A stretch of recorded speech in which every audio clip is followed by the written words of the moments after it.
Walton Pryce had been cleaning the offices of Halloway and Finch Consulting for 22 years, and in all that time, almost no one had bothered to learn his name. He was simply the janitor, a quiet, stooped man in a gray uniform, who moved through the halls after everyone else had gone home, emptying trash cans, mopping floors, wiping down the glass walls of conference rooms where decisions worth millions of dollars were made by people who never looked at him twice. The younger employees, the ones fresh out of business school with their expensive suits and their louder opinions, treated him worse than most. They left messes on purpose sometimes, laughed when he struggled to lift a heavy trash bag, made jokes about him within earshot as though his hearing had failed, along with, in their minds, his relevance. Among the worst of them was a junior associate named Preston Calloway, sharp-suited and sharper-tongued, who once tossed a crumpled memo at Walton's feet and told him that was what he was good for, picking things up. Walton never responded to the cruelty with anything but a nod and a quiet, "Have a good evening."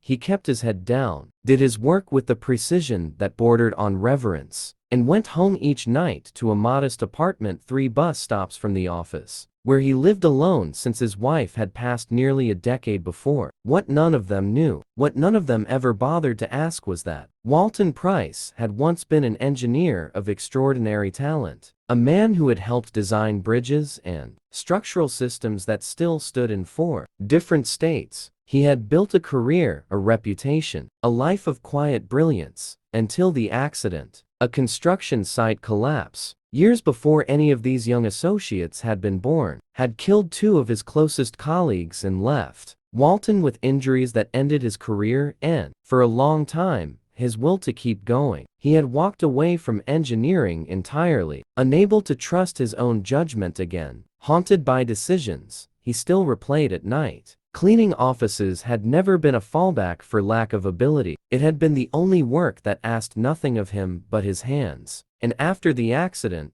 that was the only kind of work he could bear to do. He never told anyone this, not because he was ashamed, but because no one had ever asked him a question that went deeper than where the extra paper towels were kept. Except for one person. Her name was Odessa Hargrove, the newest hire in the firm, barely 6 months into her first job out of college. Unlike her colleagues, Odessa had a habit of staying late, poring over reports at her desk long after the office emptied. And in those quiet hours she had gotten to know Walton the way no one else had bothered to. She learned that he took his coffee black, that he hummed old jazz standards while he worked, that he had a dry sense of humor that only came out when he trusted the person he was talking to. Over months of small conversations, she learned about the bridges. She learned about the accident. She learned about his wife, Karine, and how he still set out 2 coffee cups every morning out of habit, before catching himself and putting one away. Odessa never told anyone what she learned, not because it was a secret, but because it felt like something that belonged to Walton, not to a break room full of people who wouldn't understand it as anything but gossip. Then came the night that changed everything. The firm had taken on a massive infrastructure consulting contract, a proposed pedestrian bridge for a struggling downtown revitalization project, and the senior partners were under enormous pressure to deliver a structural feasibility report within days. The lead engineer they'd hired abruptly quit over the pressure, and the office fell into a quiet panic. Preston Calloway, eager to prove himself, volunteered to review the technical drafts himself. Despite having no real structural engineering background, beyond a few coursework basics, he rushed through the numbers, eager to impress the partners with speed rather than caution. Walton, mopping the hallway outside the conference room that night, overheard fragments of the conversation through the glass.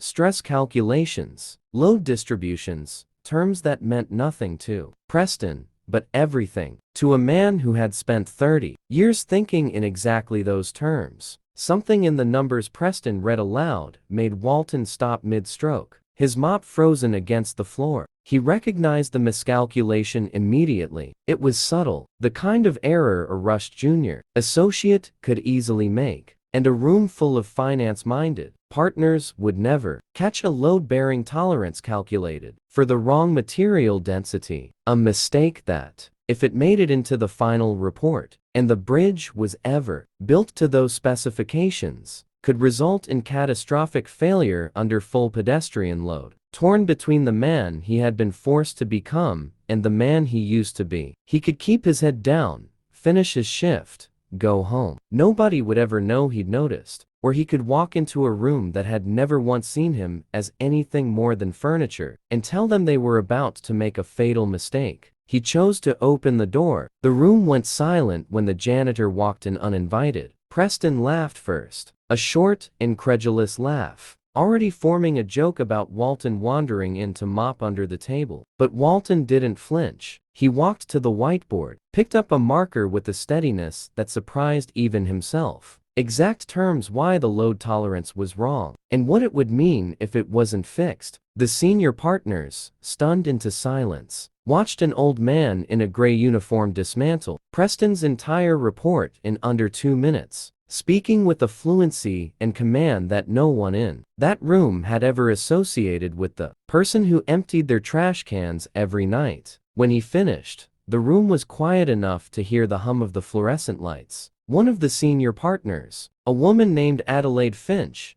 who had run the firm for 15 years, finally asked the question that should have been asked 22 years earlier. "Who are you, really?" Walton told them. About the bridges, about the accident, about the 2 men he had lost that day and the guilt that had followed him ever since. Guilt so heavy that he had traded a career of brilliance for the anonymity of a mop and bucket, because at least a mop couldn't collapse a bridge and kill someone. Nobody in that room laughed again. In the weeks that followed, everything changed. Adelaide Finch personally asked Walton to consult on the bridge project, not as a favor, but because he was, without question, the most qualified person in the building to catch what everyone else had missed. Walton hesitated for days before agreeing, the old fear still sitting heavy in his chest. But Odessa encouraged him gently, reminding him that the mistake that haunted him hadn't been his fault, and that the men he'd lost would have wanted him to keep building,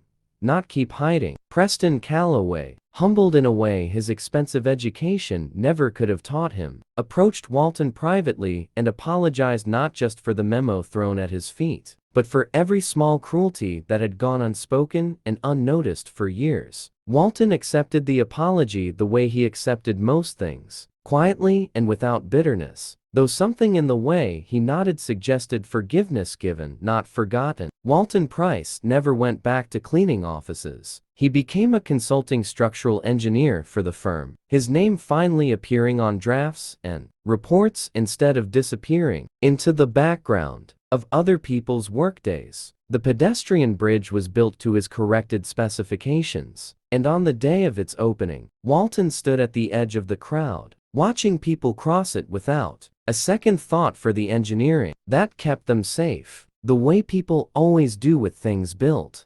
Well, he kept 2 coffee cups on his desk from then on. He never explained why to anyone but Odessa, who understood without needing him to. 2 years later, when Walton passed away quietly in his sleep, the office he had once cleaned in silence held a memorial that filled every conference room, every hallway, every corner of the building.